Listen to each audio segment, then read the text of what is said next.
Develop કરશે, પ્રસ્તુતિ કરવા જઈ રહ્યા છે. એનું નામ છે ક્લિપર સર્કિટ. શું નામ છે? કોઈ કહે છે?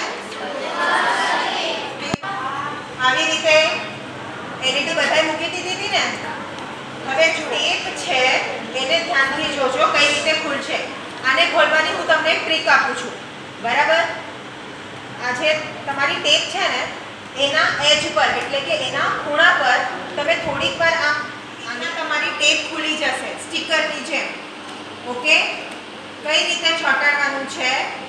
આ જે આપણી એલઈડી નો પગ છે એનો પગ અડધો કવર થાય અને બાકી નીચે ચોંટે. હું તમને એક ચોંટાડીને દેખાડું છું.